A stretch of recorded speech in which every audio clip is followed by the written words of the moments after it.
नमस्कार, news India आप देख रहे हैं। मैं आपके साथ सागर मिश्रा। राजस्थान के रण के चुनावी सीरीज में आज के दिन वोटिंग का दिन है। आम जनता पहुंचकर किस्मत कैद कर रही है नेताओं का ईवीएम मशीन में। मैं आपके साथ सागर मिश्रा। मैं हूं आपके साथ पूजा मोहन पांडे। जी हां, राजस्थान के रण में रणबांकुरों ने अपने जौहर दिखा दिए हैं। अब जनता जनार्दन की बारी है।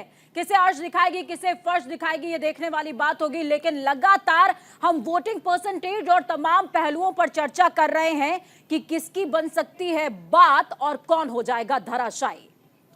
बिल्कुल, राजस्थान की चुनावी रण की बात करें तो 199 सीटों पर वोटिंग चल रही है। दो विपक्षी पार्टियां हैं यहां पर, बीजेपी की या अगर बात करें कांग्रेस की और एक तरफ आम आदमी पार्टी। लेकिन लड़ाई है केवल और केवल बीजेपी और कांग्रेस के बीच। सचिन पायलट ने यह कहा कि चुनाव कोई अकेले दम पर नहीं लड़ सकता, और उधर वसुंधरा राजे कह रही हैं कि हम सत्ता में लौट कर आएंगे। क्या रिवाज यहां पर कायम रहेगा?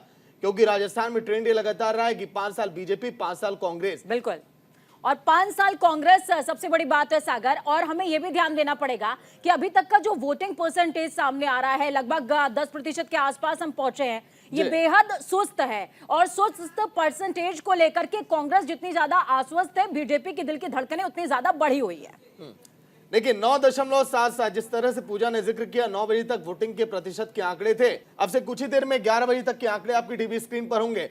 लेकिन राजस्थान के सीएम अशोक गहलोत जो लगातार ये कह रहे हैं कि सत्ता में लौटकर हम आएंगे, आज के दिन अशोक गहलोत ने यह भी कहा कि आला कमान का अंतिम फैसला होगा कि आखिर मुख्यमंत्री किसको बनाया जाना है। मतलब कि अभी संशय के बादल इस पर मंडरा रहे हैं। एक बड़ी खबर आपकी टीवी स्क्रीन पर राजस्थान के सीएम अशोक गहलोत से जुड़ी है। राजस्थान के सीएम अशोक गहलोत ने वोट डाला है, बड़ी खबर है। तो इस वक्त की बड़ी और अहम जानकारी आपको दे रहे हैं। पूरे परिवार के साथ मुख्यमंत्री अशोक गहलोत ने वोट कास्ट किया है। वोट करने के बाद बोले हैं सीएम गहलोत, क्या बोलते नजर आए। कांग्रेस के पक्ष में माहौल है। शायद अशोक गहलोत ये वोटिंग परसेंटेज को देखते हुए कह रहे हैं सागर, क्योंकि वो कह रहे हैं कि जनता हमारा साथ दे रही है, यानी कि हाथ का साथ दे रही है, ये गहलोत ने कहा है। चलिए मेहमानों की तरफ अब चलेंगे। अश्वनी शाही नेता बीजेपी के, रत्नेश मिश्रा प्रवक्ता कांग्रेस के हमारे साथ स्टूडियो में होंगे, रुद्र प्रताप सिंह पॉलिटिकल एक्सपर्ट,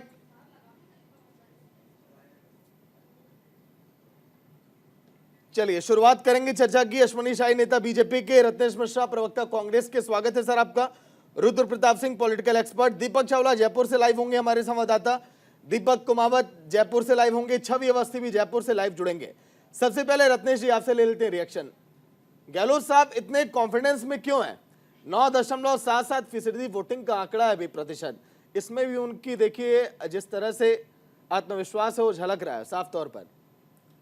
देखिए सागर भाई, अशोक गहलोत जी ने 5 साल काम किया है, जनता के लिए काम किया है, और उनको अपने काम पर भरोसा है। उनको पता है कि चिरंजीवी योजना पे जनता उनको वोट करेगी। उनको पता है कि जो किशोरावस्था के बालक हैं वो इंग्लिश मीडियम स्कूल जो उन्होंने बताया उस पर वो वोट करेंगे। उनको पता है कि वो छात्र जो पहली बार वोट कर रहा है उसको तकनीकी रूप से सक्षम बनाने के लिए लैपटॉप दिया जाएगा, वो उनको वोट करेगा। तो ये सारी चीज़ें, महिलाओं को हमने फ्री सिलाई मशीन योजना के तहत दिया, हमने गरीबों को इंदिरा रसोई के तहत भोजन कराया फ्री में 8 रुपये में भरपेट। भारतीय जनता पार्टी की किसी भी राज्य की सरकार में अगर 8 रुपये में भरपेट आपको भोजन मिलता हो तो मुझे भी बताइएगा, या उस प्रदेश के मुख्यमंत्री राजस्थान में आके बता दें। तो अशोक गहलोत जी ने काम किया, और काम करने के कारण, और अभी हमारी पार्टी के पूर्व वर्तमान के मंत्री और जयपुर की सिविल लाइन विधानसभा से प्रत्याशी प्रताप सिंह खाचरियावास जी, उन्होंने कहा अगर मैंने काम किया है तो मेरे चेहरे पर मुझे वोट करिए। भारतीय जनता पार्टी के किसी एक कैंडिडेट में दम हो तो वो कहे कि नहीं मोदी के चेहरे पे नहीं वोट करिए, मेरे चेहरे पे वोट करिए। तो ये हमारे नेताओं का कॉन्फिडेंस है, और कॉन्फिडेंस सागर भाई तभी होता है जब लोग काम करते हैं। अगर मैं कोई परीक्षा देने जाता हूं और अगर मैंने तैयारी पूरी की होगी तो प्रश्न कितने भी खड़े हो मैं उससे डरूंगा नहीं। लेकिन जो व्यक्ति पढ़ लिख कर नहीं आया है वो प्रश्न पत्र देखते उसके पसीने छूटेंगे, उसको पसीना आएगा, वो बेहोशी की हालत में जाएगा। ठीक उसी प्रकार भारतीय जनता पार्टी के नेता और भारतीय जनता पार्टी की जो लीडरशिप है वो इस समय कोमा की स्थिति में है राजस्थान में। और सबसे बड़ी बात, जिस पार्टी के पास मुख्यमंत्री का चेहरा ही नहीं है उस पार्टी के नेता किस मुंह से जाके कर रहे हैं? लेकिन आपके पास तो मुख्यमंत्री के ज्यादा कैंडिडेट है ना। किसके पास? क्या क्या सवाल पूछा आपने? आपके पास मुख्यमंत्री के कैंडिडेट ज्यादा हैं।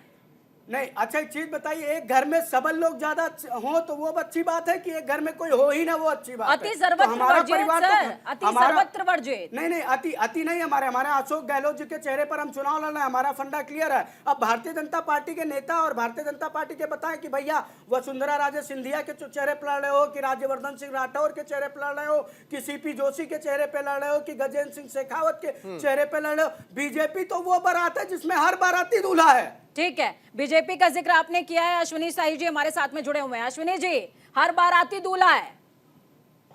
पूजा जी, आपने कहा ना, मैं वही दोहरा देता हूं कि अति सर्वत्र वर्जते, ये कहा जाता है। अब अति के बाद ही इति होती है, तो अति हो चुकी है।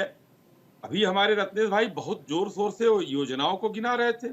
महंगाई राजस्थान में चरम पर, उसका जिक्र नहीं किया। बेरोजगारी राजस्थान में चरम पर, उसका जिक्र नहीं किया। मैं एक उदाहरण देता हूं, 5.5 लाख करोड़ का कर्जा है 6.5 करोड़ 7 करोड़ की आबादी पर। उत्तर प्रदेश में 25 करोड़ की आबादी पर 5.5 लाख करोड़ का कर्जा है। देख लीजिए, जरा तुलना कर लीजिए, चौगुनी आबादी, कर्जा कितना नीचे, और इस पर इतना कर्जा। 113 रुपया पेट्रोल बेच रहे हैं ये। बेरोजगारी की बात है, कट्टरपंथियों का कितना साथ दिया जाता है। पीएफआई बैन, लेकिन कोटा में वो जुलूस जरूर निकालेंगे। ये सारी चीजें, और एक सबसे बड़ी बात है, अभी थोड़ी देर पहले से हम लोग जुड़े हुए हैं, पूजा जी और सागर जी, मैं आपसे कहना चाहूंगा, हमारे रत्नेश भाई बहुत कुछ उछल उछल कर चीजें कहते हैं, अच्छी बात है, कहना चाहिए। अरे काम मगर किया है तो बोलेंगे ना भैया। हाँ, वही बता रहा हूँ, काम किया तो वही बता रहा हूँ अश्विनी भाई, वही हमने काम किया, उछल उछल के नहीं, छाती पे चढ़ के बताएंगे, और नरेंद्र मोदी को आके दिखा दिखा के बताएंगे कि काम किया है। आपने दम तो आके बताइए, एकदम बताइए। आपने काम नहीं किया, आपने केवल जिन प्रदेशों में आपकी सरकार है कितना मेरी बात पूरी हो जाने दीजिए। कितने किसानों की आय बढ़ाई, आपके प्रदेश के लोगों ने काम किया होगा तब तो बताएंगे। मैंने कहा कि जो परीक्षार्थी तैयारी करके आया होगा वो रत्नेश जी, आज योजनाएं गिनाने का दिन नहीं है सर, आज तो जनता का दिन है। नहीं, योजनाएं क्यों नहीं गिनाए सागर भाई, हमने काम किया, हम काम भी ना बताए। झूठ बोले उसी को वोट डालेगा ना। लेकिन रत्नेश, चलिए, रुद्र जी हैं पॉलिटिकल एक्सपर्ट, कल्याणकारी योजनाएं, रुद्र जी हैं पॉलिटिकल एक्सपर्ट, उनसे भी सवाल ले लेते हैं। रुद्र जी। सागर जी, हमारी बात पूरी होने दीजिए। और देखिए, थोड़ा सा हम लोग बहुत दूर बैठे हुए, हम लोग, आप लोग स्टूडियो में, हमारे रत्नेश भाई हैं, हमको वहां से भी नहीं बोलने देंगे क्योंकि काम नहीं किया। शाही जी बोलिए। मैं एक लाइन बोलकर अपनी बात समाप्त करूंगा। इतिहास आपकी पार्टी का है, मेरी पार्टी का नहीं। रत्नेश जी, माइक बंद करने का इतिहास आपकी पार्टी का है। रत्नेश जी सुन लेते हैं, रत्नेश जी सुन लीजिए भाई। रत्नेश जी, थोड़ा सा धैर्य का परिचय दीजिए। देखिए, ये विचलन बता रहा है कि क्या होने वाला है। अभी आप जवाब दीजिए रत्नेश भाई, अच्छी बात है, हाईकोर्ट का जवाब दीजिए ना। जो चिरंजीवी योजना में आपने वो बांटा है, टोक में, मोबाइल में वो सिग्नल नहीं आ रहा है, और जो मांगा है हाईकोर्ट ने आपसे कि आप बताइए कि क्यों गारंटी कार्ड दिखाने पर ही मोबाइल देंगे, आप उसका जवाब उनको दीजिए, छाती पर चढ़ के दीजिए ना उनको। यही तो काम किया है आपने, ये योजना लागू कर दिया, चिरंजीवी योजना फेल, युवाओं को आपने क्या दिया, पर्चा लीक, सब कन्हैयालाल दर्जी की हत्या किस तरीके से हुई वो सबको दिखाई दे रहा है, हनुमानगढ़ में किस तरीके से बलात्कार हुए, किसानों की आरसी जारी हुई, ये सारी योजनाएं आपकी बड़ी उछल उछल क्या बता रहे हैं, जनता देख रही है। जिस दौरान गहलोत जी ने एक योजना का जिक्र किया था, वो असल में योजना नहीं, अनुभव का जिक्र। आज मैंने यहाँ आकर अपनी पत्नी के साथ मतदान किया है, और जानकारी भी प्राप्त हुई है कि बड़े शांतिपूर्ण ढंग से मतदान हो रहा है। और मैं पूरे प्रदेश के मतदाताओं से विशेष अपील करता हूं कि शांतिपूर्वक मतदान करें, मतदाता कोई छूटने न पाए। आप सुन रहे थे, राजस्थान के गवर्नर हैं जिन्होंने ये कहा कि कोई भी वोटर छूटने ना पाए, सभी लोग जाकर अपने लोकतंत्र के इस महापर्व के दिन अपने मताधिकार का इस्तेमाल करें। शाही जी, लौट कराऊंगा, एक बार रिएक्शन ले लें, पॉलिटिकल एक्सपर्ट भी हैं रुद्र जी हमारे साथ स्टूडियो में।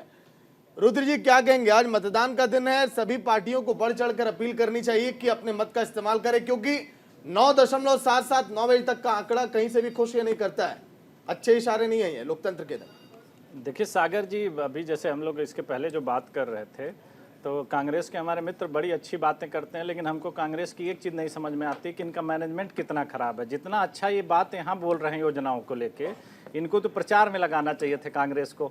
तो कम से कम जनता के बीच जाते तो जनता अगर इन योजनाओं को समझ पाती तो इनको वोट मिलते। लेकिन ये जो कांग्रेस के साथ जो मैनेजमेंट की परेशानी है वो हमेशा से दिखाई देती है। अब आप देखेंगे कि पूरे 4 साल केवल ये लोग आपस में दोनों लोगों को लड़ाते रहे, गहलोत को और सचिन पायलट को। फिर आपने देखा होगा एक बहुत अच्छा खासा 3-4-5 दिन का ड्रामा चला था जिसमें ये लगा कि सचिन पायलट मुख्यमंत्री बनेंगे, गहलोत जी राष्ट्रीय अध्यक्ष बनेंगे। कभी ऐसा लग रहा था सचिन पायलट राष्ट्रीय अध्यक्ष बनने जा रहे हैं, लेकिन उनको मिला कुछ नहीं। तो जो जनता है वो समझ रही है कि जब हमारे नेता को ये पार्टी कुछ नहीं दे रही है, सचिन पायलट इतने दिन से संघर्ष कर रहे हैं, और जो गहलोत जी की बात हो रही है कि उन्होंने इतना अच्छा काम किया है, कभी गहलोत जी दोबारा मुख्यमंत्री क्यों नहीं बन पाए? अगर वो इतना अच्छा काम करते हैं, उनको तो जनता ने कई बार मौका दिया है ना, तो जनता का उनके ऊपर दोबारा विश्वास क्यों नहीं होता है? तो ये सवाल जब जनता के बीच जाते हैं तो उसका ये लोग जवाब नहीं दे पाते हैं। आप कुछ भी बातें करिए, करते रहिए, अच्छी बात है। रुद्र जी, आप ये कह रहे हैं कि गहलोत साहब थोड़े ज्यादा अति आत्मविश्वासी हैं क्या? अति आत्मविश्वास के साथ उनका ट्रैक रिकॉर्ड आप देखिए कि कभी वो दोबारा मुख्यमंत्री नहीं बन पाए। तो इसका मतलब है कि दोबारा जनता उनके बातों पर भरोसा नहीं करती है। अगर बातों पर भरोसा करती तो आप देख रहे हैं कि देश में बहुत सारे ऐसे मुख्यमंत्री हैं कि जो 3 बार 4 बार मुख्यमंत्री रहे हैं, लेकिन गहलोत जी राजनीति में इतने बड़े जादूगर माने जाते हैं, इतने बड़े खिलाड़ी माने जाते हैं, लेकिन आपने कभी उनका ट्रैक रिकॉर्ड उठा के देखिए, 2 बार मुख्यमंत्री रहे हैं। हर चुनाव आप मुख्यमंत्री रहते हुए हारे हैं। और पिछला जो चुनाव था आप देखेंगे कि पिछले चुनाव में सचिन पायलट ने बहुत मेहनत करी थी। आज राजस्थान में कांग्रेस का प्रदेश अध्यक्ष कौन है किसी को नहीं पता है, लेकिन जब सचिन पायलट कांग्रेस के, सबको पता है, आपको पता है, आपको पता है, लेकिन जब पिछली बार सचिन पायलट ग्राउंड पे चलते हैं, एक बार रिपोर्टर बने हुए और रत्नेश जी सरकार बनी लोग और वोट डाल रहे हैं, वहां भी एक बार देख लें, लोग वोट डाल रहे हैं, का एक मेरा काउंटर है, लोग वोट डाल रहे हैं। पहले चलते हैं दीपक चावला के पास। दीपक चावला, बताइए कैसी है तस्वीरें वहां की, कितना प्रतिशत वोटिंग हो चला और लोग क्या कह रहे हैं? देखिए, बिल्कुल लोगों से बात करेंगे। मैं कह रहा हूँ कि राजस्थान की जनता कितनी जागरूक है। कनाडा से आए हैं वोट डालने के लिए, सिर्फ वोट डालने के लिए कनाडा से आए। क्या कहेंगे सर, कहाँ से आए? मेरा नाम अभय माथुर है, मैं retired superintendent income tax tribunal, ministry of law and justice. अब एक जागरूक मतदाता होने के कारण ये हमारा ड्यूटी बनती है कि अपने देश में जब चुनाव हो रहे हैं तो उसमें अपने सहभागी बने। इसके लिए मैं विशेषकर अभी परसों ही कनाडा से आया हूँ और अभी वोट डाल के फिर 4 दिन बाद वापस दोबारा जाऊंगा। तो ये हम सबको, मेरी आप सभी से ये अपील है कि अपने वोट वाला जो अधिकार जो अपने को दिया है संविधान में, उसका हमेशा उपयोग करें। और उसके लिए आप ये नहीं करें कि भाई हम जाएं नहीं जाएं, किसी भी तरह का बहाना नहीं इस बारे में, क्योंकि इस बहाने आप इसको सरकार पे अपना सहभागी बन सकते हैं।